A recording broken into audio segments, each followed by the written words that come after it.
the city that time tried to erase. Long before the United States, before colonial ships crossed the Atlantic, a vast and advanced civilization quietly thrived in the center of North America. Its capital was Cahokia, a city with massive earthen pyramids, solar observatories, and a population greater than that of London at the time. Yet most people today have never heard of it. Who built this forgotten metropolis?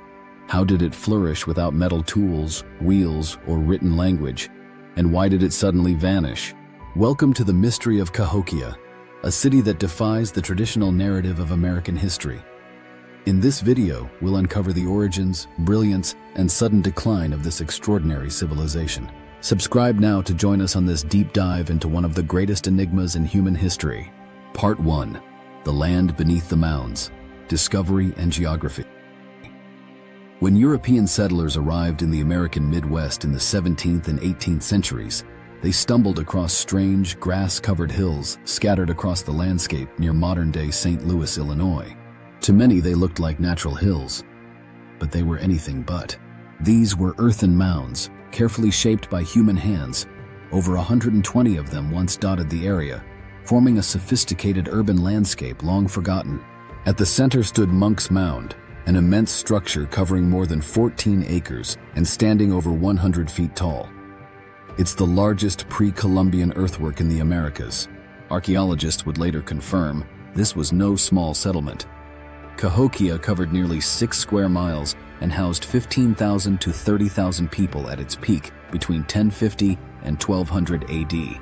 For context, at that same time, London's population hovered around 20,000.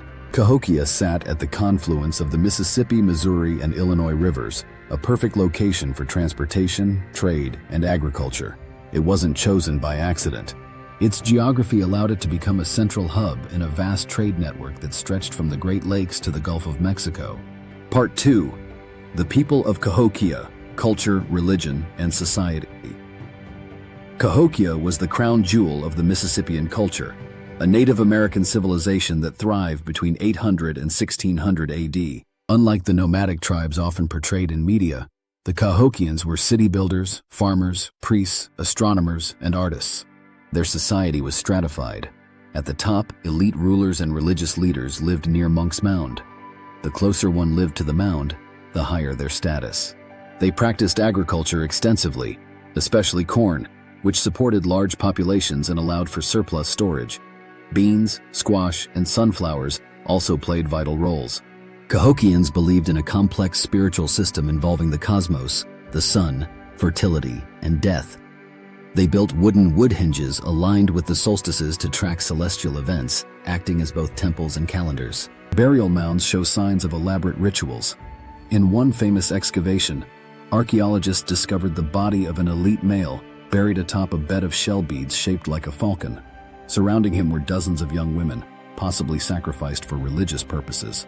Artifacts found in Cahokia include copper from the Great Lakes, shells from the Gulf, obsidian from the Rockies, and mica from the Appalachians, evidence of an expansive trade network. Social order was likely theocratic, with power centralized in the hands of priest-kings who claimed authority from the gods. Their temples atop mounds gave them both literal and symbolic elevation over the people. Part 3. Building a Metropolis, Engineering and Urban Planning. Cahokia was not just a spiritual center, it was an urban marvel. Constructing Monk's Mound required moving over 22 million cubic feet of earth by hand. Thousands of laborers carried dirt in baskets, one load at a time, over decades. Surrounding the mound were carefully planned neighborhoods, plazas, and palisades, wooden walls. The city had its own version of districts, elite residential areas, ceremonial zones, and commoner homes. Public works were impressive. Massive plazas could hold thousands of people during ceremonies. Drainage systems helped manage seasonal flooding. Granaries stored surplus food, ensuring stability during droughts or crop failures. Even more remarkably, the city's layout reflected cosmological beliefs. The central plaza mirrored the sacred four-directional worldview found in many Native American cultures.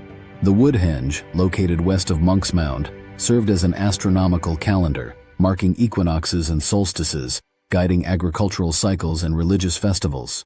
Despite lacking metal tools or the wheel, The Cahokians developed complex construction techniques using local clay, wood, and stone. Their architecture was not only functional but also symbolic, tying earthly structures to divine order. All of this required not just physical effort, but social cohesion and leadership. Cahokia wasn't a chaotic village. It was a highly organized society with leadership capable of coordinating massive labor projects and civic planning. Part 4, Vanishing Without a Word, The Decline of Cahokia. By the mid-1300s, Cahokia was in rapid decline. By 1400, it was completely abandoned. Why? No signs of massive war or conquest have been found. No devastating fire. No invading army. Instead, evidence suggests a gradual unraveling. One major theory involves environmental degradation. As Cahokia grew, the need for wood, food, and building materials soared. Deforestation led to soil erosion. Overfarming may have depleted the land. Flood layers found in nearby sediment cores suggest the Mississippi River frequently overflowed, damaging crops and homes. Climate change, specifically the onset of the Little Ice Age, may have shortened growing seasons. Political unrest and internal conflict may have compounded the problem. With the central leadership losing control, the population may have dispersed into smaller, autonomous communities. There's also evidence of growing inequality. As elite mounds rose higher, the common folk may have grown resentful of the rigid social hierarchy. Disease could have played a role too, though no direct proof has been found. Dense urban populations are always vulnerable to outbreaks. Strangely, there's no single smoking gun.